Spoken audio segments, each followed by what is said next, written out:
Good afternoon. The Senate Committee on Health, Education, Labor, and Pension Subcommittee on Education and the American Family will come to order. Thanks for being here. As you can tell, we're running a little late. It's a little hectic on the Hill today, but we will survive. This afternoon, we're having a hearing on empowering families for better educational results. Ranking Member Blunt Rochester and I will each have an opening statement. The witnesses will have 5 minutes for their opening statements, and senators will each have 5 minutes for questions. We will obviously have senators coming in and out because many votes today. So thank you to all the witnesses for being here today. It's always nice to see a fellow Alabamian here today, up here in the swamp. Thanks to Mr. Barnett for coming to visit today. We've called this hearing to discuss something very near and dear to my heart. One of the reasons I'm here. I was an educator for decades before I decided to come up here, and over those years, I saw the state of our education system decline. The federal government just kept spending more money in K through 12 education, and the more they spent, the worse the outcomes became. It was just amazing to me to watch it in real time, and it made no sense. It's the main reason I chose to run for this office. I didn't want to see our kids fail year after year. Then I got here and realized that we can fix it, but a lot of things are broken. 4 years I've been serving here on the Help Committee, and this year I finally got this gavel to make sure we could have something like this to where we could bring things to light. I wanted to focus on our kids' educational outcomes and figure out where we were failing and also where we're doing good things. That lends us to today. That's why we're having this hearing. We need to take a good hard look at our K through 12 education system and figure out what can we do to fix it, to make it better. Because the status quo in a lot of areas is not cutting it. That means we need to think outside the box. Since COVID, parents have gotten a lot more engaged, and that's where all the necessary change can start, right at home, family. And since parents have started paying more attention, they've started calling for more and more options. Parents across our country are calling for their states to offer more options for their kids outside of failing school systems. States represented by folks on both sides of this dais are working on school choice options in their state legislatures. We'll hear about that issue from our witnesses today. Parents want these options, and we ought to listen to them. In my home state of Alabama, last year we passed the CHOOSE Act, which created an income tax credit for families who choose to enroll their children in private schools or homeschooling. Virginia, Florida, Alaska, Massachusetts, New Jersey, Indiana, and Washington are just a few states to name that have implemented or have pending state legislation to create these income tax credits promoting school choice. It's simple. When we give our parents and students choice, we yield better educational results.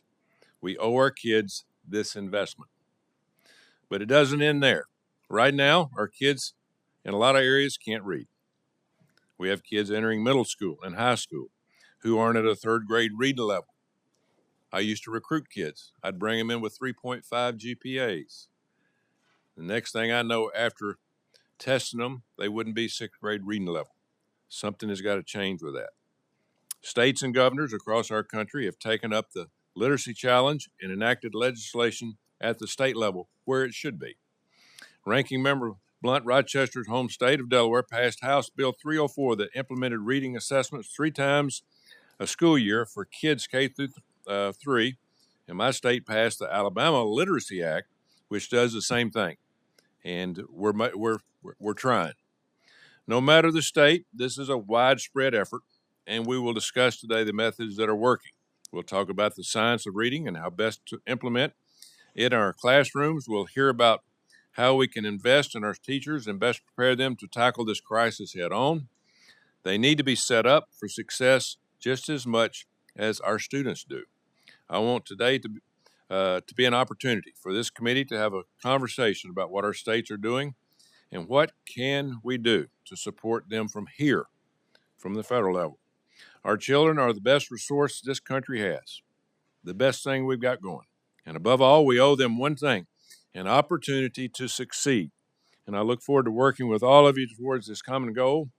Now I'll yield to my ranking member, Senator Blunt Rochester, for her opening statement. Thank you, Mr. Chairman, and thank you especially to the witnesses that are before us.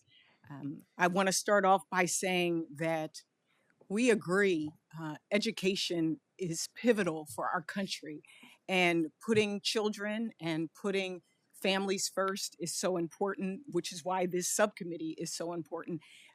As the former Secretary of Labor in Delaware, I think about jobs, the economy, and how education relates to that. But also, as an American, I think about the history of public education in this country and why this is a tool for good citizens as well. We live in the wealthiest country on earth. No one in this country should be using decades old textbooks that are missing pages and wearing thin. No child should be hungry in class with no breakfast to fill them and no lunch to look forward to. And no teacher in America should be expected to wrangle 50 plus children at a time. We are the wealthiest nation in the world, yet tattered textbooks, hungry students, and overstretched educators are still a reality across our country. But instead of solving these problems with evidence-based solutions, we know some creative things that are happening across this country. Some people just want to wash their hands of public schools entirely. Instead, they would prefer to subsidize private education at the expense of the 90% of American students and 95% of students with disabilities who attend public schools. Some call this school choice, but let's call it what it is. Private school vouchers are really the school's choice. Unlike public schools, private schools can select their student body based on the criteria they want. They can and do turn away students with disabilities. They can turn away LGBTQ students because of sexual orientation. They can turn away a Jewish student because of their faith. School choice should leave many families, sometimes it does, with no choice at all. And I want more students in Delaware. I want every student in America to have more. So how do we fix these problems and get real results? The good news is that we actually know what works. We know that strategies like phonics and decoding help students learn to read. We know that small class sizes, skilled teachers, and individualized instruction promote better outcomes for students. And there are so many creative things on the horizon. As we know, the federal government plays a limited but important role in education.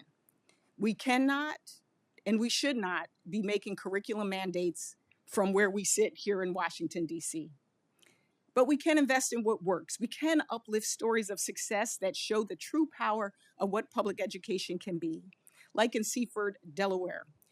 That school district is important because this school district has a high poverty rate, and they've been able to help Delaware students improve their literacy and writing scores by training educators, implementing quality curriculum, and providing extra support to students in need.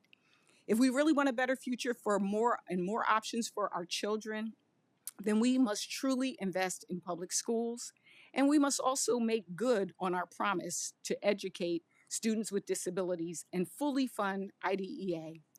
And I would welcome the opportunity to collaborate with my Republican colleagues on doing just that. Unfortunately, the administration, as we all know, is illegally withholding over $5 billion in funds that would directly support teacher preparedness and student success. The president has proposed eliminating federal literacy grants and is trying to shut down the only department focused on improving education outcomes and protecting student civil rights. What our students need is stability and resources. And we must prioritize, not privatize, their futures. I would also say that I think we agree we want better for our kids. I think that is what is in common. The question isn't what do we need to do, it's if we're willing to do it.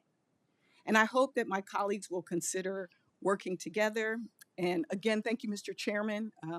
Thank you, Coach.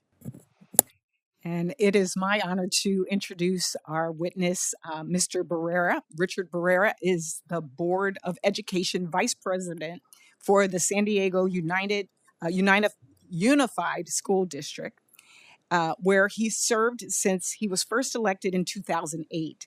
Um, Throughout his time on the board, students in his district have achieved record high graduation and college eligibility rates, record low dropout suspension rates, record low expulsion rates. And today they are ranked at or near the top of large California districts in reading, math, science, social studies proficiency. He holds a bachelor's degree in history from UCSD and a master's degree in public policy from Harvard University. We are happy to have you here, and we are ready for your testimony, Mr. Barrera. Thank you so much, Senator Blunt Rochester and Senator Tuberville and members of the committee.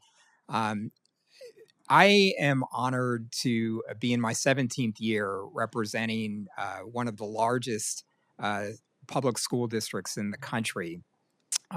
The portion of the city of San Diego that I represent is made up of diverse, hardworking families, many of whom are immigrants to this country. Our district, about 60% of the students in our district are socioeconomically disadvantaged. About 16% are English learners. About 18% are students with disabilities. Our district offers a compelling example for this committee in looking at this question of how do we improve literacy outcomes for students and whether we choose to invest in our neighborhood public schools or whether we choose to divert taxpayer money to private schools. In the most recent NAEP results, the nation's report card, San Diego Unified among the large urban districts that participated in the trial urban districts assessment. We rank number 1 in 4th grade literacy and number 1 in 8th grade literacy. And this follows a consistent pattern over a decade of growth and achievement that's been recognized by the Learning Policy Institute, the UCLA Center for School Transformation, the Council of Great City Schools. We got there with a conscious choice of investing directly in our neighborhood schools. We prioritize resource allocations so that the schools that need to support their students the most have access to the best professional development based on research-based strategies, have access to data, have the ability to participate in professional learning communities, and have lower class sizes and better nursing and counseling ratios, better ratios for students with disabilities. We have invested directly in our classroom educators. Coming out of the recession, our base salaries have increased by nearly 40% in our district. A teacher who started their career 20 years ago making less than $40,000 in one of the most expensive cities in the country is now making nearly $130,000 a year. And we have fully paid family health benefits for all of our educators. And our local taxpayers have invested time and again, 4 times since I've been on the board, in local facilities bond measures that total $11.5 billion. And the state-of-the-art facilities that creates sends a message to our students that we care about you and we believe in you. We set high expectations for our students. We made the graduation requirement for all of our students the course sequence that's necessary for admission to the University of California. When we did that, people said, oh, your students can't measure up. Your graduation rates are going to tank. Our graduation rate is about to be more than 90%, and our college eligibility rates have gone up by 50% for all students and have nearly tripled for Latino and Black students in our district. What can the federal government do to support the growth of literacy in students across this country? There are a couple of very concrete things that you can do right now. One, you can continue the bipartisan advocacy efforts to demand that President Trump releases $5.4 billion of illegally impounded funds in a budget that you have already passed. And these are the funds specifically to invest in the development of capacity of teachers to teach literacy and in the development of the capacity of teachers to support English learners. That's exactly the kind of money that's held up in that funds. Number two, you can fully fund IDA, as Senator Blunt Rochester talked about. The $58 billion that you're about to siphon off in this private school voucher scheme is 4 times the amount that you're currently spending on special education.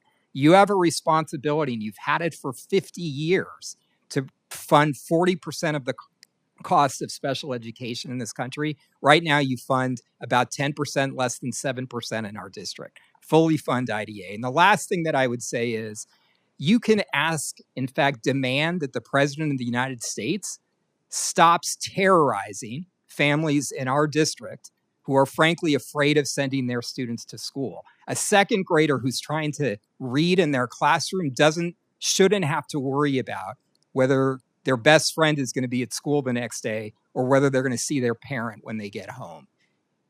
You can do these significant things that can really make a difference in improving literacy.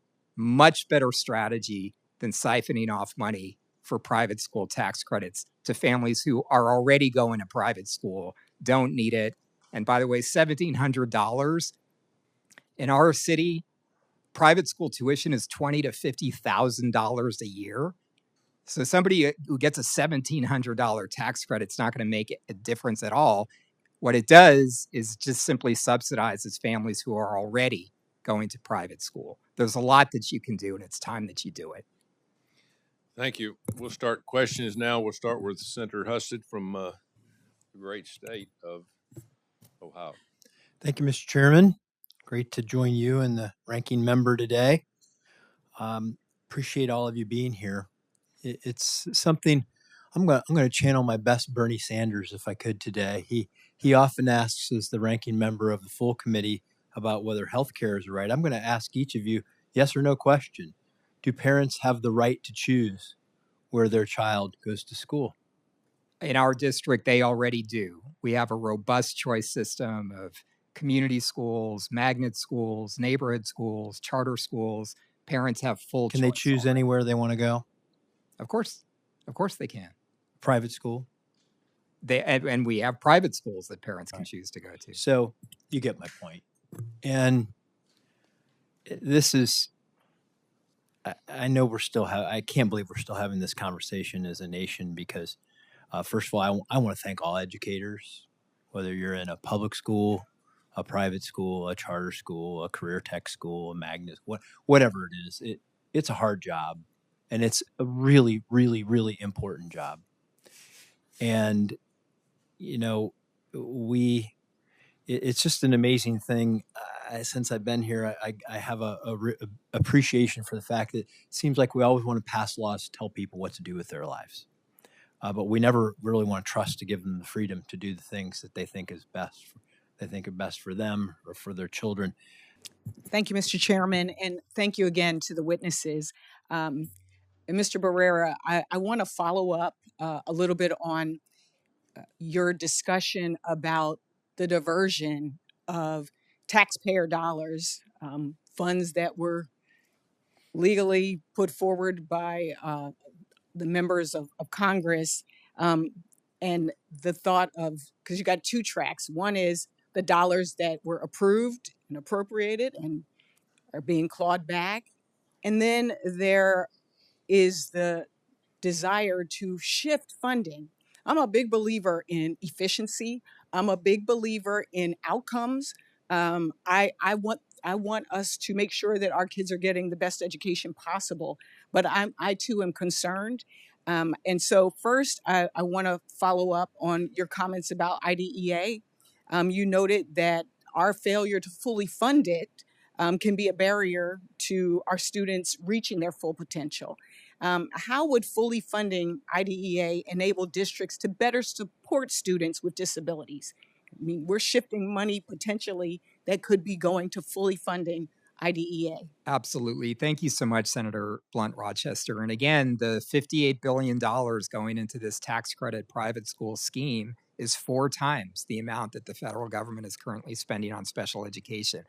Were the federal government to meet its responsibility and fund 40% of the costs of special education, it would take an enormous burden off of our district and districts and around the country, states around the country that are picking up the tab. So we estimate in San Diego Unified that the federal government meeting its responsibility would result in over $50 million that we're right now spending out of our general fund. That were that money available to us, here's what we could do. We could hire 3 to 4 full-time literacy teachers in every single one of our high-need schools who could be working side by side with classroom teachers, building their capacity to implement evidence-based literacy strategies. We could be hiring 5 to 10 paraeducators, special education aides that are with the students all during the day. So these are investments that, of course, would help students with disabilities, but would help every student in the school were the federal government to meet its responsibility. And do you think block granting IDEA, as the administration has proposed, would improve outcomes? And how would your district respond if that happened? Well, our district would respond in the way that we have always, which is to prioritize all of our students, including students with disabilities. The concern, of course, is that if IDEA or the funding for special education, paltry as it is, that's coming from the federal government, were block granted to states, what is the guarantee that those states are going to actually meet the needs of students with disabilities? It would be a really easy thing to do for a state or a school district to say, you know, it's too hard to educate with students with disabilities, so we're going to use that money for something else. So if you don't ensure that that money is actually there to benefit students with disabilities, I think we're very likely to see a crisis in special education in the country. Earlier this month, former high-level officials from the Department of Education's Office of Special Education and Rehabilitative Services and the Office of Special Education Programs sent a letter to the Appropriations Committee urging Congress not to block grant IDEA, close the department, or transfer the department's responsibilities to the Department of Health and Human Services. This letter is a bipartisan plea to Congress and has been co-signed by officials from the administrations of President Biden, Trump, Obama, George W. Bush, George Herbert Walker Bush, Ronald Reagan, Carter, Nixon, and Ford. Chair Tuberville, I ask unanimous consent that this letter be entered into the record. I asked my colleagues also to consider this and to consider your comments as we move forward with FY 2026 appropriations bills. I have more questions for the record that I will submit to you, but I end my remarks as a parent whose children graduated from Delaware Public Schools. We've done many things in our state. We have many different options. We have public school choice, we have charters, and I'm proud of the education they received, and I want more because I also have a granddaughter, my first grandchild, and I want our education system in this country to be the best. And so I hope that we can come together on this and not shift resources to places that don't need it when we have a lot of places in this country that do need the support. Thank you, and I yield back. Senator King. Thank you, Senator Tuberville, and thanks to the witnesses. Just to follow up a little bit on the IDEA issue, because this is one that troubles me too, separate and apart from the discussion about the scholarship program. I've always been troubled by this underfunding. As a former mayor and governor, it's kind of interesting. The IDEA, revolutionary law, unlike many educational laws, I've never heard somebody say we should undo the IDEA. They complain about the paperwork and they complain about the underfunding, but I think everybody realizes the notion that a child with a disability should get an individualized plan so they can be all they can be. What a great idea. It's one of the best civil rights laws we have. But the underfunding is a huge problem. So when I was mayor of Richmond, school boards in Virginia do not have their own taxing authority. So they come hat in hand to their board of supervisors or city council together with state funds and federal funds. And so the biggest part of the city of Richmond's budget every year is the allocation that we make to our school system, about 25,000 students. But if the federal government was fully funding IDEA, Richmond might decide, wow, we're spending, just like you, Mr. Barrera, talked about what you have to spend, that you could spend it on teacher salaries. You could spend it on additional hiring. You could spend it on physical improvements. San Diego would spend that extra different than Richmond, and that's fine. It would, localities with full federal participation could do more. And so that's why I have worked with Senator Collins over the years to try to find strategies to get us, not immediately, but to get us to what that 40% deal originally was. And we'd really help out a lot of schools if we did. The proposals that in the reconciliation bill with respect to tax credit for scholarships. Now, contributions to private schools are already tax deductible because they're 501c3. So there's already a tax deduction if you make it. But this is in addition to a tax deduction, to a tax credit. Is there any restriction about whether the schools that can utilize those tax credits have to follow the IDEA? Absolutely not, Senator. And the issue when we subsidize private entities is that there is in fact no accountability. We're talking about the system of accountability and assessment. How do we know that private schools, first of all, are going to admit, a fair number of students with disabilities? And just so I'm going to let everybody else respond to Mr. Barrera, because this is an important point. How do we know that that private schools are going to in fact employ evidence-based strategies to support students with disabilities and all students? How do we know that private schools are going to even participate in the Smarter Balance assessments or in the NAEP or any of that? Just to the other witnesses on this point, does the reconciliation bill require that private schools that might avail themselves of this credit follow the IDA? Does it excuse them from following the IDA, or is it TBD based on regulations that the Treasury Department comes? Mr. Barrera, I'm very impressed with the stats coming out of San Diego that you lead. Do y'all universally screen for dyslexia or other reading disorders, and if so, at what age? Yes. In fact, California has a universal screening policy now that requires all. At what grade? To do universal screening. I think it's TKK, so it starts at the youngest grades.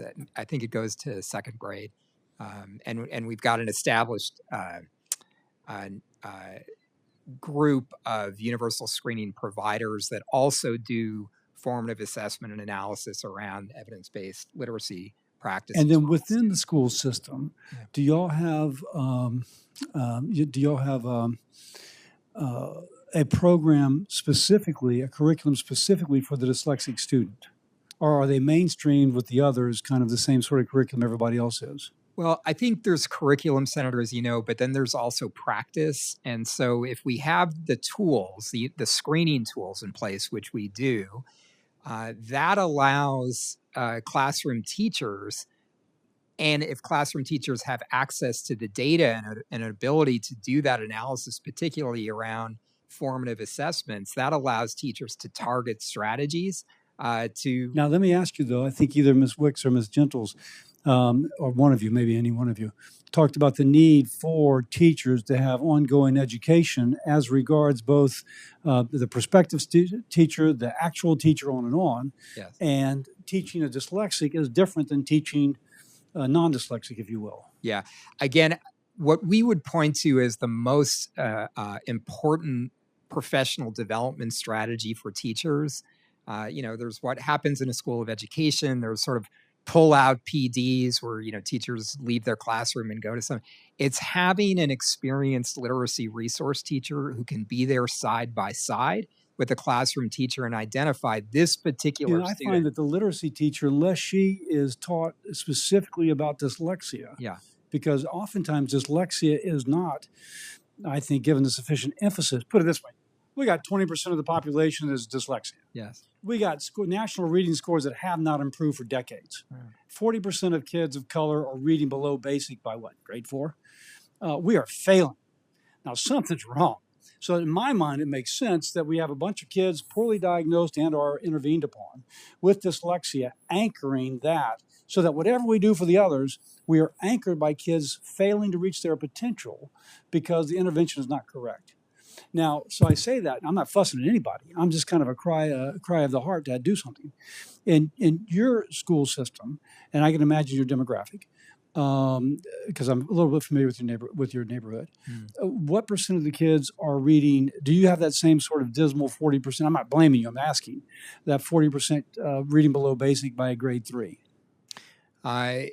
It depends, obviously on the part of the district. Obviously, it depends where students are when they come into the system. So if we have students that are already 3 years behind by the time they enter kindergarten or TK, then it takes longer to catch those students up. So if you look at the data that we're anticipating for this recently concluded year, the 24-25 year, we're expecting record growth on our summative assessments, particularly driven by Latino students who are Record growth in terms of student population or in terms of growth of your score rates? No, sorry, growth of literacy achievement scores for those particular students. And I also want to just put something out there because I came in late and I have incredible respect for Senator Kane, worked very well with him. But I think I heard him wondering whether or not charter schools cherry pick or others cherry pick. My wife is the CEO of public charter schools for children with dyslexia. She gets referrals from private parochial and public schools for children who cannot read. You're concentrating people, and when you give them a word-intensive test, you're actually focusing upon their weakness, not upon their strength. And so there can be a converse thing, and I'm sure you'd agree, Mr. Barnett, that you can actually, if you do, as my wife does, specifically reach out to a group which is more academically challenged. Everybody else is referring because they don't want these kids pulling down their median score. So they refer to my wife, and they do a great job. Their scores rise, but you've got something which is concentrated upon addressing a weakness, and that weakness is particularly for a test such as schools are graded by. I'm making a pitch here, and as chair of the committee, you can imagine I'm going to try and do something about it, that a better way to evaluate children would be against themselves year over year, as opposed to a mean of a school against every other school. And that's kind of the mirror image of what Mr. Barnett, the criticism charters get. Oh, you're cherry picking, so your scores are better. No, you can have a score which concentrates those who have the greatest need. You're cherry picking, but you're cherry picking for a sense of mission, not in order to gain your score. So, but I'm a big believer in charters, and I thank you for them. I thank you all for being here. Thank you all for caring about education. Thank you all for traveling to DC. With that, do I have a...